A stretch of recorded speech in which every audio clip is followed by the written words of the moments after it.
Olha só. Redação nota 1000. A redação desse cara foi muito boa, cara. Não foi perfeita, mas foi exemplar. Olha o que a gente tem aqui. Esse aqui é o D1 dele. Lembrando, desafios para a valorização da herança africana. E aí a gente tem, deixa eu pegar aqui outra cor, diminuir aqui, pronto. Diante do cenário exposto, isso aqui é um operador argumentativo válido, porque diante do cenário exposto onde? Na introdução. Então isso conecta o parágrafo D1 com introdução. Primeiramente primordialmente, em primeira análise, em princípio, nada disso é válido para o D1, porque é como se você estivesse começando a redação do D1, primeiramente. Só que você já falou lá na introdução. Tá? Então, é nesse contexto, nessa perspectiva. Por quê? Que perspectiva, que contexto? Que foi dito na introdução. Então, diante do cenário exposto, as políticas públicas ineficazes possibilitam a desvalorização do legado africano no país. Olha que tópico frasal bacana. Ele fala políticas públicas ineficazes, é o argumento dele.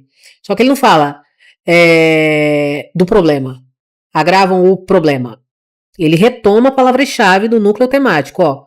Políticas públicas ineficazes possibilitam a desvalorização do legado africano no Brasil. Retomou. Uma vez que, explicação aí.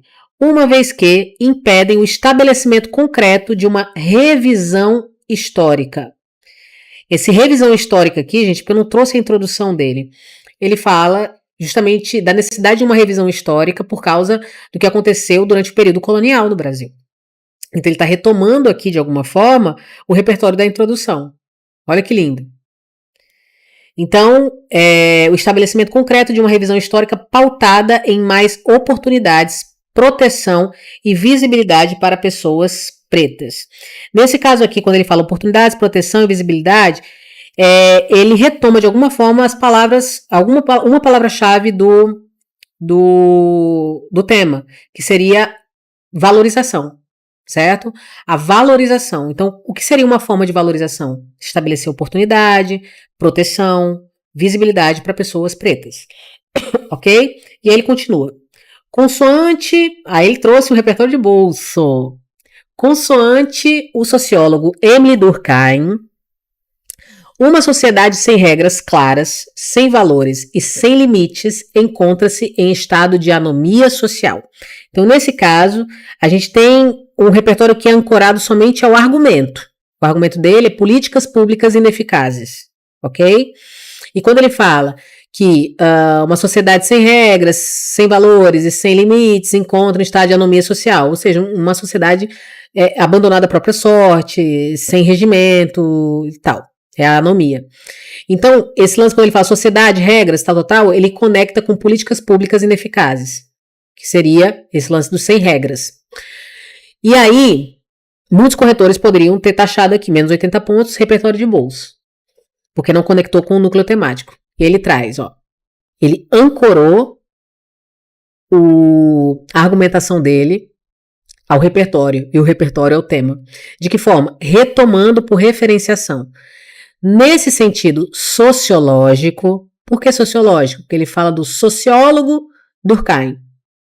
Então, esse sociológico retoma o repertório.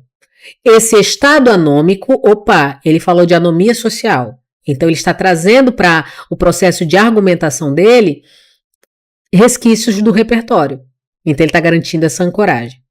Esse estado anômico pode ser observado na odierna realidade brasileira.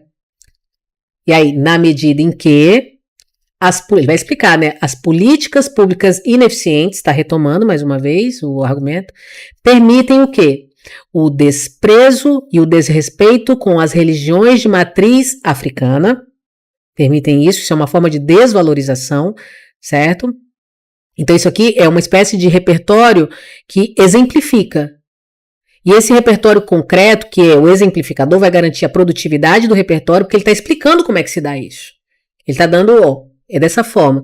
Então, como é que isso acontece? As políticas públicas, por que elas são ineficazes? Porque elas permitem o desprezo e o desrespeito com as religiões de matriz africana, a desassistência em áreas quilombolas e a ausência de representatividade em propagandas.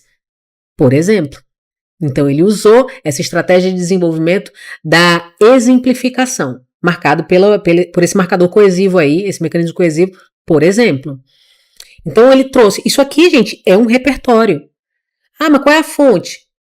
É o senso comum, é o que a gente sabe. Ele é concreto. Então, essa é a forma que se dá a desassistência, a ineficácia das políticas. Ok? E aí, ele continua. Com base nisso, uma mudança urgente e pragmática deve ser realizada visando a transformação dessa conjuntura. Que conjuntura é essa? Políticas públicas ineficazes. De modo a não só valorizar a herança africana, como também protegê-la. Certo? Então você pode ver que aqui, ele, a todo momento, ele está deixando claro para o corretor que eu estou falando da desvalorização da herança africana. Tá? O Durkheim, ele falou que o Estado sem regras uma sociedade sem regras é uma sociedade anômica.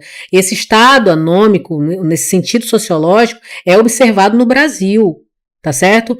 Por quê? Porque as políticas públicas ineficientes, elas permitem a desvalorização da herança africana. De que modo? Pelo desprezo, desrespeito às religiões, desassistência, falta de representatividade.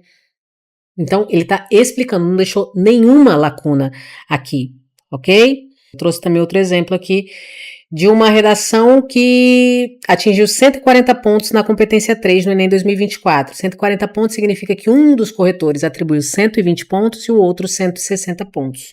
Tá? Isso é muito comum. E aí, olha só, o que acontece aqui? Em primeira análise, o preconceito acerca da tradição negra favorece a sua invisibilidade. Até aqui nenhum problema. Deixa eu aumentar aqui só esse marca-texto aqui. Sob tal ótica, o sociólogo brasileiro Darcy Ribeiro apresenta como uma das fontes dos problemas sociais, como o racismo, o passado escravocrata. Eu achei muito previsível, não positivamente falando, afirmar que o racismo tem raiz no passado escravocrata. Eu achei um pouco óbvio. Então, de acordo com Darcy Ribeiro, a fonte de problemas sociais como o racismo está no passado escravocrata, na qual havia uma relação desarmônica entre senhores de engenho e escravos. Eu também achei muito eufêmica essa afirmação aqui, que era uma relação desarmônica entre senhores de engenho e escravos, porque é uma palavra muito bonita para falar sobre exploração, sobre assassinato, sobre genocídio, uma relação desarmônica.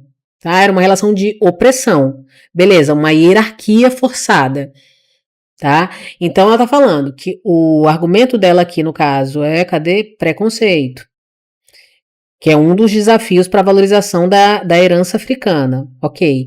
E aí ela traz Darcy Ribeiro, sociólogo, beleza, que ele fala que, para fundamentar a questão do preconceito, ok. Que um dos problemas sociais, que a fonte dos problemas sociais, como o racismo, está no nosso passado escravocrata, em que havia uma relação desarmônica entre senhores de engenho e escravos. E aí, dessa forma, segundo Darcy, o estigma associado à negritude no país é diretamente ligado à herança colonial e perpetua os desafios para a valorização dos costumes afro-brasileiros. Nesse caso que você vê que ela repetiu o que afirmou no período anterior. Ela falou que o problema do racismo tem a ver com o passado escravocrata.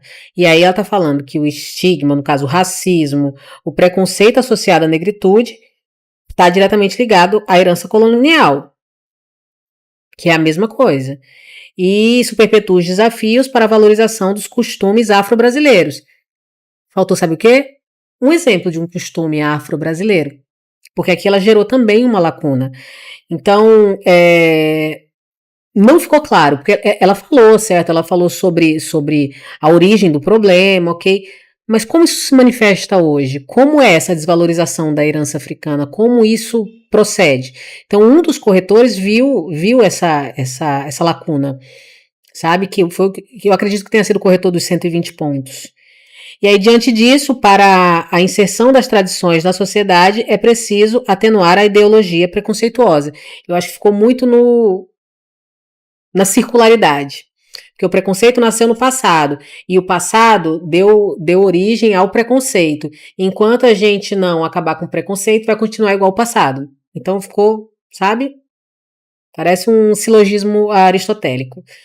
Então foi por isso, porque até a escolha do repertório é boa, tá? Foi uma boa escolha, porque fala sobre racismo, sobre passado escravocrata, mas aí não serviu muito quando a gente vai falar, por exemplo, sobre a produtividade desse repertório, acho que falhou um pouquinho. E faltou também, e gerou uma lacuna, porque não deu exemplos desses costumes, do que é desvalorizado, o que é invisibilizado, o que é proibido, sabe? E depois falar assim que ainda hoje, beleza, isso persiste, e como isso persiste, como isso se manifesta, com exemplos. Tivemos esse aqui também, 140 pontos na C3, tá? Em segunda análise, a falta de diálogo em escolas sobre a importância da cultura africana desfavorece sua notoriedade. É rasura, mas a gente tem que aceitar.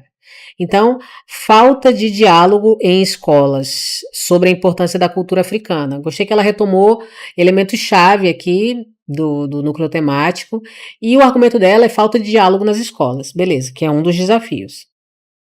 Assim, o escritor Paulo Freire, eu não gostei que ela reduziu o Paulo Freire a escritor, né?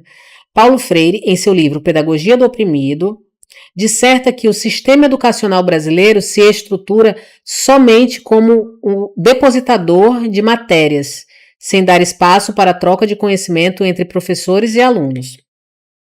Esse repertório dela se conectou muito bem com a falta de diálogo nas escolas, porque ela fala que o sistema educacional brasileiro é um depositador de matérias e não dá espaço para troca de conhecimento, para debate entre alunos e professores. Só que isso não conectou com o tema. Tá? Então isso aqui pode ser considerado um repertório de bolso. E aí, logo, a tese de Freire demonstra como a ausência de debate sobre a questão afro-brasileira inviabiliza a construção do pensamento crítico sobre essas heranças. Até aqui não ficou claro, por exemplo, o que deveria ser debatido ou como isso é feito hoje em dia. Tá? Então, por exemplo, ela falou que o sistema educacional brasileiro é um depositador de matérias e não dá espaço para troca de conhecimento. E como isso se manifesta na questão da desvalorização da herança africana? Quando a gente pensa na abordagem de questões afrocentradas no sistema educacional brasileiro, como isso é feito? Reduz-se a questão da escravidão. Tá? Então, não se abre espaço para o diálogo, por exemplo, sobre a contribuição dos africanos para a construção da identidade nacional, ou da nação brasileira. Então, dessa forma, ela conectaria o repertório, a argumentação ao repertório, porque ela só falou o que Paulo Freire falou, e o que Paulo Freire falou demonstra como a ausência de debate sobre a questão afro-brasileira inviabiliza a construção do pensamento crítico. Só que não falou como isso aconteceria. E dessa maneira é necessário resolver a questão do ensino para conter os empecilhos do apagamento histórico. Mas como que se resolve isso? O que tem que ser feito? Lá na conclusão. Não. O desenvolvimento, o parágrafo de desenvolvimento, aliás, cada período e cada parágrafo, ele precisa ser autossuficiente. Eu preciso entender a ideia. Eu sei que ele está conectado ao anterior e ao posterior, mas eu preciso entender a ideia central daquele parágrafo. Tá certo? A próxima aula é sobre a competência 4, é mais tranquila, inclusive, que a competência 3. E a gente se vê já já. Já comenta o que foi, o que você achou, se tem alguma dúvida. Esse espaço é seu, viu? Cheiro.